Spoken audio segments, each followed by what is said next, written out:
All right, Ignited, we are going to play Bible charades. So what we're going to do is, this is team 1, and they're going to get 3 cards with different Bible scenarios on them, and they have to act them out, and the other person has to guess which scenario is on their card. And they cannot say any words that are on their card. Sound good? Not allowed to say any words. All right. Word. So I'm going to give you your 2 cards. You get yours. And go. I will never say things against you, specifically in you are the Lord, and I would never say anything against that. This is great. I said you are the Lord, but you're warning me about something I may say after you go to the cross.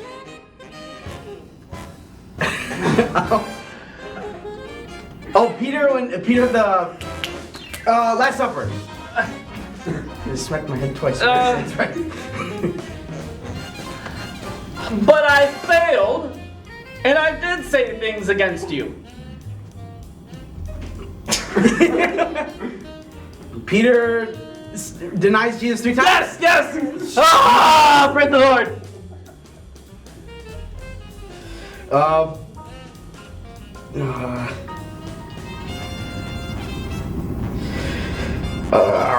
The commander has a lot of people, and it goes down to only 3 digits of people.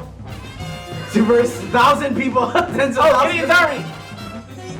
Gideon, Yes. 300. Yes. There we go. Okay. Oh gee! Look what is in my stomach. Something coming forth. Not by the likes of you. Mary. Come on, you're so close.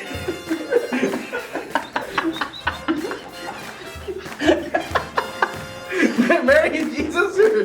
Yeah, does that count? What about it? Oh, I've just discovered this!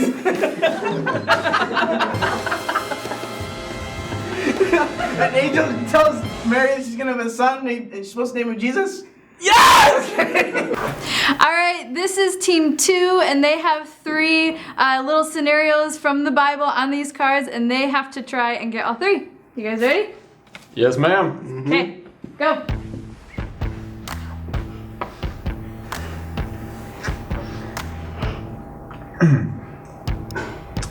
Okay, there's 120 of us. We are gathered, and the sound of a rushing wind fills the area we're gathered in. Oh, the upper room. Holy Spirit, upper room. Yes. All right. Oh, I am a woman, and I am a leader. Deborah leading the army. Yes, there you go. Wow.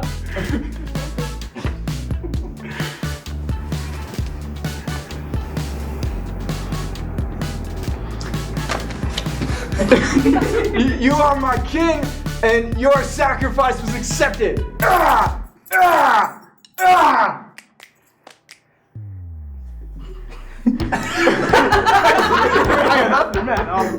We're from the same father and mother, and I'm mad at you. Cain and Abel? Cain kills Abel. Yes! Really? Wow. Cain kills Abel. Thanks so much for watching. That was a ton of fun. We loved playing that game. It was a lot of laughter. And now we're going to head over to our next section of the video. So check it out. Well, welcome everybody to our Ignited Online Zoom call. We got Minister Aaron here with Minister Harry, Pastor Evan, and of course, Amazing Leanna. Leanna, you don't really have a title before Leanna, so I just gave you one. You're now Amazing Leanna. Thank you. I'll take it.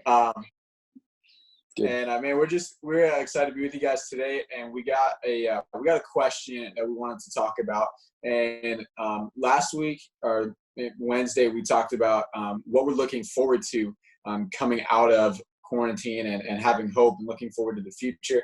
And today we want to kind of continue that a little bit, but shift a little bit different perspective and talk about what we want to continue doing. That may be something that we've learned during this quarantine season that we want to continue to do even after we get out. So what are maybe some things that you guys have learned that you want to continue once we're out of quarantine? I'll start. So I was thinking, I have a couple things. I feel like because of quarantine, this year I really felt the Lord speaking to me before all this, that he wanted to bring more, he wanted me to have more order in my life. And so that meant a lot of little things like, picking up in my yard and really taking care of it, being a good steward in that area, being a better steward of my finances. And so being cooped up, I've had to really focus on a lot of little things, to make sure that I'm taking care of them. God talks about being faithful in the little and he'll give you much. And I want to be faithful in those little things. And, kind of caveat off of that or tangent off of that is my relationships. And so I've had to be really intentional with relationships that's the Christian word intentional, but really like not just with my friends, but even with my kids, like really having a lot of focused time on phone calls with them and having conversations with them, just really talking to them a lot more. And I don't want to lose that after we get out of quarantine. I don't want to stop being really focused on my relationships and really putting 100% into them when I'm with my friends, with my family, on a call, whatever it is, just really focusing. Yeah, I think that's one of the things that I really don't want to lose is I don't want to forget how excited I am to see people again. Yeah. How excited I am to hang out with people. Even, the simple little just sitting down at the same table with people and drinking a cup of coffee with them. I think I really took that for granted. So I don't want to forget how desperate I am to hang out with people. And be with them and actually be in the same room as people. Mm-hmm. Yeah, that's so true. I really think scripture embodies it well. I was glad when they said, let us go to the house of the Lord. I can't wait to fellowship with one another and worship God together, be unified together. And just kind of like what Leanna was saying is just the beauty. And I never want to undervalue gathering together. Mm-hmm. Yeah, we get excited back before all of this COVID-19 stuff.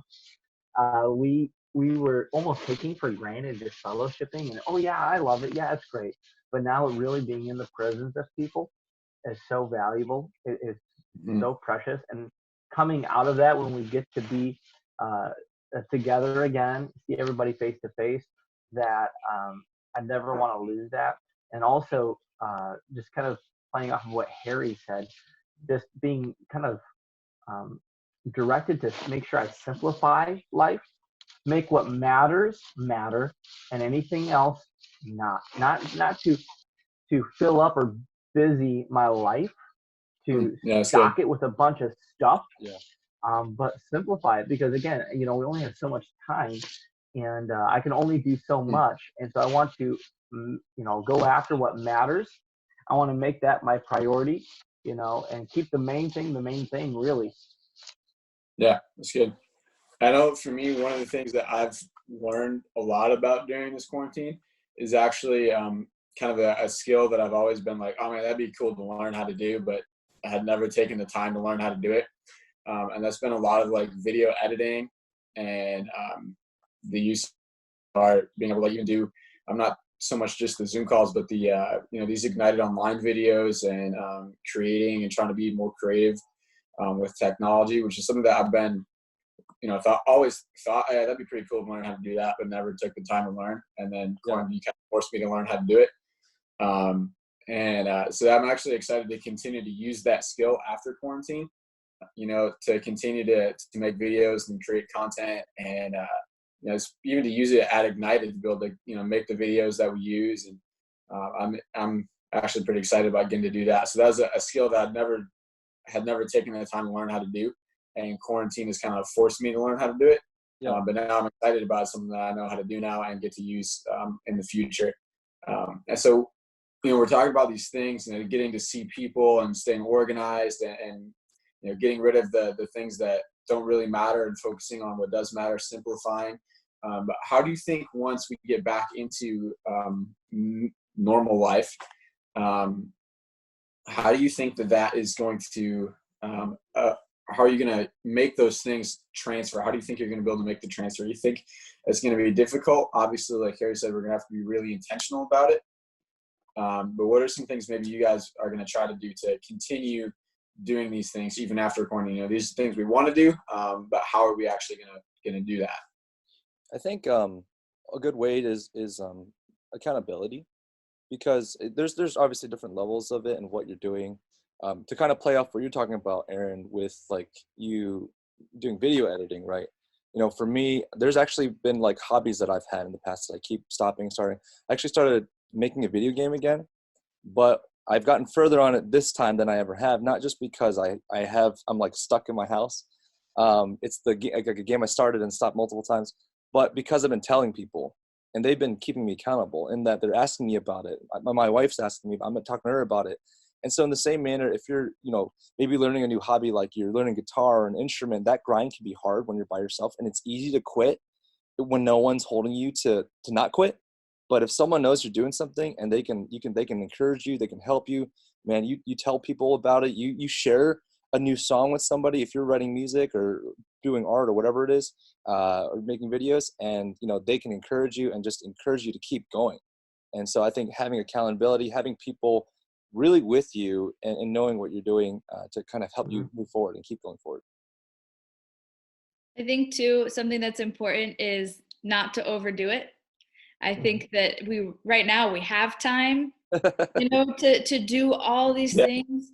Really good. And once school comes back into our life, once church twice a week comes back into our life, and maybe if you've got a job that comes back into your life, you aren't going to have the same amount of time, and it's okay not to keep the same pace on some of those hobbies. I know that, like I'm excited to hang out with people, but I also have to know my limits. I think that once we're allowed to hang out with people, I think at the start we're gonna just hang out all the time with absolutely everybody, and that's not sustainable. So I think we just have to be aware of that. We have to know our limits. Right. We have to know our priorities and make sure that we aren't overdoing it just because we're excited about it. Yeah. Because then it's actually sustainable. That's a great point. Yeah, we love that. So just to kind of wrap it up, we want you guys to continue to use the amazing skills that you've learned. Maybe it's a good habit. Maybe it's a skill, maybe it's a perspective shift or something God's been teaching you during quarantine. We want you to continue to use those things even after quarantine is over. And the number 2 best ways that we could come up with to do that is to, like Harry said, to have somebody hold you accountable. And then I love Leanna's point to pace it out, make it sustainable. Don't overdo it. Because if I tried to just do video editing, even at the pace that I'm doing it now, after when I'm doing everything else, as writing messages, preparing sermon series, planning out all the games, everything for United, there'd be no way that I couldn't make it happen, and my life would be so busy I wouldn't even have time to hang out with people, which is what I want to do because I can't do that right now. So just make it sustainable. I love that point. That was a great point, Leanna. If we had time, we could really unpack that. But unfortunately, guys, that's all we got for you today. And we love you guys. Hopefully we'll see you on our next video. Bye. Bye-bye. Thank you so much for joining us for church today. We're so glad that you're here with us for Ignited Online. And we make new videos every Wednesday and Sunday, so check back for a new video. Also, you can keep up to date on everything that's happening on our Instagram, our Facebook, our website. We update those regularly, so check back soon. Thanks again for being with us. We love you guys so much, and we will see you next time.